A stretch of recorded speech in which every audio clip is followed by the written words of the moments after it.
ಅಧಿಕಾರಿಗಳು ಕೂಡ ನಾನು ಈ ಸಂದರ್ಭದಲ್ಲಿ ಧನ್ಯವಾದಗಳು ಅಭಿನಂದಿಸಲು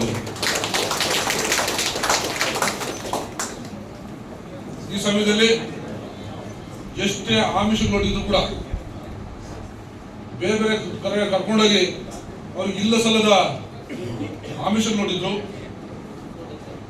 ಹಣಬಲ, ತೋಳ್ಬಲ, ರಾಜಕೀಯ ಬಲ ಎಲ್ಲನೂ ಪ್ರಯೋಗ ಮಾಡಿದ್ರು. ನಮ್ಮಲ್ಲಿ ಯಾವುದು ಇಲ್ಲಿ ನಾವು ಶಾಸಕರು ಇಲ್ಲ, ನಮ್ಮ ಸರ್ಕಾರವೂ ಇಲ್ಲ. ಆದರೂ ಸಹ ನಮ್ಮ ಶಾಸಕರು, ಸರ್ಕಾರ, ನಮ್ಮ ಒಂದು ಬಲ, ಆರ್ಥಿಕ ಬಲ ಅಥವಾ ಒಂದು ದೈಹಿಕ ಬಲ, ಒಂದು ಶಕ್ತಿ ಅನ್ನೋದಂದ್ರೆ ನಮ್ಮ ಕಾರ್ಯಕರ್ತರ ಶಕ್ತಿ, ನಮ್ಮ ಈ ಜನನೇ ನಮಗೆ ಇದು ಸಾಕು. ನಮಗೆ ಈ ಒಂದು ಬೆಂಬಲ ಇದೆಯಲ್ಲ, ಇದು ಸಾಕು ಮುಂದೆ ಬರ್ತಕ್ಕಂಥ ಚುನಾವಣೆ ಎದುರಿಸಿ ಗೆಲ್ಲಲಿಕ್ಕೆ. ಹಾಗಾಗಿ ಅಂತ ಒಂದು ಒಮ್ಮತದಲ್ಲಿ ಎಲ್ಲರೂ ಕೂಡ ಒಗ್ಗಟ್ಟಾಗಿ ಚುನಾವಣೆ ಎದುರಿಸುವಂತ ಸಂದರ್ಭದಲ್ಲಿ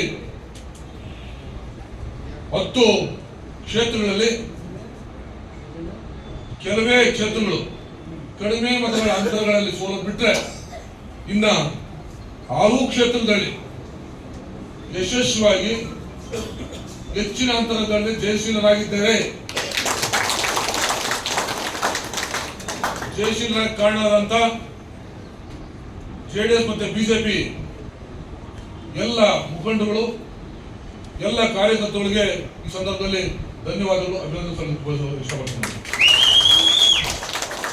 ಹೆಚ್ಚಿನದಾಗಿ ಜೆಡಿಎಸ್ ಬಿಜೆಪಿ ಮೈತ್ರಿ, ಬಿಜೆಪಿಯ ಭಾಗವಾಗಿ ಈ ಭಾಗದ ಮಾಜಿ ಶಾಸಕರು, ಮಾಜಿ ಸಚಿವರು, ನನ್ನ ಆತ್ಮೀಯರು, ವಿದೇಶಿಗಳಾದಂಥ ವರ್ತೂರು ಪ್ರಕಾಶ್ ಅವರು, ಹಾಗೆ ನಮ್ಮ ತಾಲೂಕು ಜೆಡಿಎಸ್ನ ಅಧ್ಯಕ್ಷರಾದಂಥ ಬಾಹುಮನಿಯವರು, ಜಿಲ್ಲಾ ಕಾರ್ಯದರ್ಶಿಗಳಾದ ಬಡಕಳ್ಳಿ ನಟರಾಜಣ್ಣವರು, ವೆಂಕಟೇಶಣ್ಣವರು, ಯೋಗಣ್ಣವರು, ಮತ್ತೆ ನಮ್ಮ ಮುನ್ರಾಜಣ್ಣವರು, ಹೆಚ್ಚಿನದಾಗಿ ನಮ್ಮ ಜೊತೆನೆ ನಿರಂತರವಾಗಿದ್ದಂಥ ಬೆಗ್ಲಿ ಪ್ರಕಾಶ್ ಅಣ್ಣವರು, ಮತ್ತೊಬ್ಬ ನಾಯಕರಾದಂಥ ಮುನಿಯಪ್ಪಣ್ಣವರು, ರಾಮಣ್ಣವರು, ಹಾಗೆ ನೆರೆದಿರ್ತಕ್ಕಂಥ ನಮ್ಮ ಮಂಜಣ್ಣವರು, ನಮಗೆ ಹೆಚ್ಚಿನ ಸಹಕಾರ ನೀಡಿದಂಥ ಮಂಜಣ್ಣವರು, ಮುನ್ರಾಜಣ್ಣವರು, ಹಾಗೆ ಕಿಟ್ಟಣ್ಣವರು, ಎಲ್ಲ ಮುಖಂಡರು ಕೂಡ ದೊಡ್ಡ ಮಟ್ಟದ ಶ್ರಮ ಆಗಿದೆ. ಅದರಲ್ಲಿ ಯಾರು ಕಡಿಮೆ, ಯಾರು ಹೆಚ್ಚುತ್ತಿಲ್ಲ. ಈ ಒಂದು ಸಂದರ್ಭದಲ್ಲಿ ಗೆಲುವಾದಂತ ಬೇಂಬಲ್ ಕ್ಷೇತ್ರದಿಂದ ಕೆ ವೆಂಕಟೇಶಣ್ಣವರು,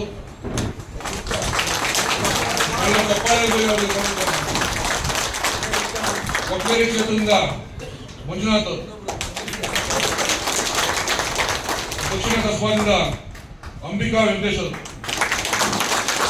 ಹಾಗೆ ಉತ್ತರ ಕ್ಷೇತ್ರದಿಂದ ನಮ್ಮ ಯುವ ನಾಯಕರು, ಕೊಡಗೂರು ಕ್ಷೇತ್ರದಿಂದ ವೆಂಕಟರಮಣ್ಣವರು, ಹಾಗೆ ಸಾಲಗಾರ ಅಲ್ಲದ ಕ್ಷೇತ್ರ ಅತಿ ಹೆಚ್ಚಿನ ಮತಗಳನ್ನು ಗೆಲ್ಲುವಂತ ನರೇಶ್ ಬಾಬು ಅವರು,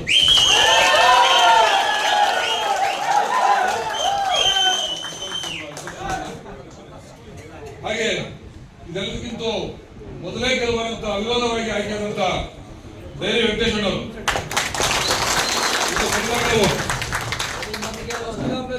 ಜೊತೆಗೆ ಅವಿರೋಧವಾಗಿ ಆಯ್ಕೆಯಾದಂತ ಕೆಂದಟ್ಟಿ ಶಿವಕುಮಾರ್ ಕ್ಷೇತ್ರ, ಇವೆಲ್ಲರೂ ಕೂಡ ಜೆಡಿಎಸ್ ಬಿಜೆಪಿ ಮೈತ್ರಿಯ ಅಭ್ಯರ್ಥಿಗಳು ದೊಡ್ಡ ಮಟ್ಟದಲ್ಲಿ ಗೆಲುವಾಗಿದ್ದಾರೆ.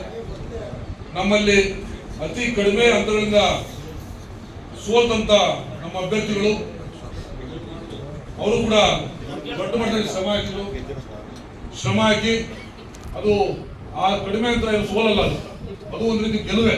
ಆ ನಿಟ್ಟಲ್ಲಿ ಅವರು ಕೂಡ ದೊಡ್ಡ ಮಟ್ಟದಲ್ಲಿ ಭಾಗವಹಿಸಿ ಶ್ರಮ ಆಗ್ತಂತ ಆ 4 ಜನ ನಮ್ಮ ಮೈತ್ರಿ ಅಭ್ಯರ್ಥಿಗಳು ಕೂಡ ನಾನು ಧನ್ಯವಾದಗಳು, ಅಭಿನಂದನೆ ತಿಳಿಸ್ತೀನಿ.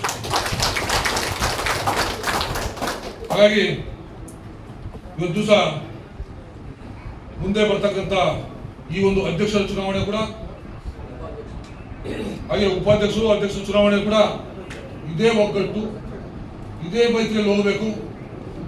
ನಾನು ನಡೆದಿರ್ತಕ್ಕಂಥ ನನ್ನ ಆಯ್ಕೆಯಾದಂಥ ಎಲ್ಲ ನನ್ನ ಆತ್ಮೀಯ ಬಂಧುಗಳು ನಾನು ತಿಳಿಸಕ್ಕೆ ಇಷ್ಟಪಡ್ತೀನಿ. ನೀವು ಇವತ್ತಿನ ದಿವಸ ಏನು ಸರಿಯಾಗಿ 15 ದಿವಸದಿಂದ ಊಟ ಇಲ್ಲದೆ ನಿದ್ದೆ ಇಲ್ಲದೆ ಏನು ಶ್ರಮ ವಹಿಸಿ ನಮ್ಮ ಕಾರ್ಯಕರ್ತರು, ಬೆಂಬಲಿಗರು ಮತ್ತು ಮುಖಂಡರು ಏನು ಶ್ರಮ ಹಾಕಿ ಇಲ್ಲಿ ಕೆಲಸಿದ್ದಾರೆ. ನಿಮ್ಮ ಮೇಲೆ ದೊಡ್ಡ ಮಟ್ಟದ ಜವಾಬ್ದಾರಿ ಇದೆ. ಮುಂದೆ ಅಧ್ಯಕ್ಷರು, ಉಪಾಧ್ಯಕ್ಷರು ಕೂಡ ಮೈತ್ರಿಯಲ್ಲಿ ಆಗಬೇಕು. ಆ ನಿಟ್ಟಲ್ಲಿ ಎಲ್ಲ ಕೂಡ ಸಹಕಾರ ನೀಡ್ತೀರಿ ಅಂತ ಭಾವಿಸಿದ್ರು.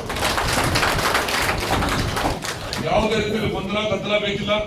ನಾವೆಲ್ಲರೂ ಕೂಡ ಒಂದೇ, ಯಾರು ಹೆಚ್ಚಿಲ್ಲ, ಯಾರು ಕಡಿಮೆ ಇಲ್ಲ, ಯಾರು ಸೋತವರು ಏನೋ ಅವ್ರ ಕೈಲಿ ಸಮರ್ಥ ಅಂತಲ್ಲ, ಅವರು ಸಮರ್ಥಿದ್ದಾರೆ. ಸಮಯ ಸಂದರ್ಭ ಹಲವಾರು ಕಾರಣಗಳಿಂದ ಸೋತಿರ್ಬೋದು, ಅದು ಬಿಟ್ರೆ ಅದು ಕೂಡ ಗೆಲುವೆ. ಅವನು ಕೂಡ ಈ ಒಗ್ಗಟ್ಟು, ಈ ಒಂದು ಶ್ರಮ ಹೀಗೆ ಇರಲಿ.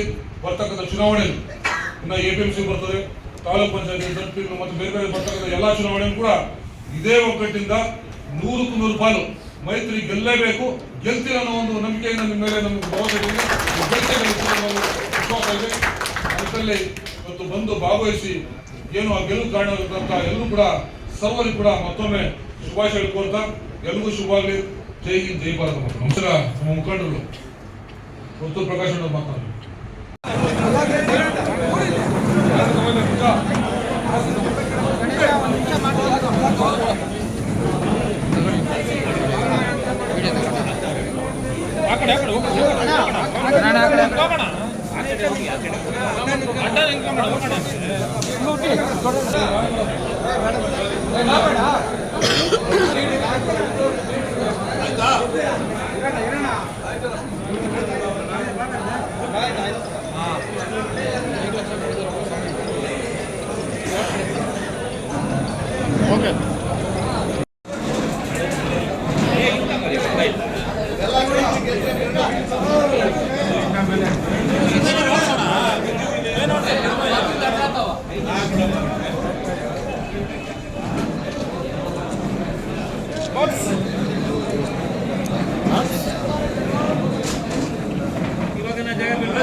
भारत माता के जय, कुमारस्वामी के जय, येडियुरप्पा के जय, भारत माता के जय, जेडीएस पक्ष के जय, भारतीय जनता पक्ष के जय, सीएम आशीर्वाद के जय, देश के जय, जय श्री राम, जय श्री राम, जय श्री राम, जय श्री राम, जय श्री राम.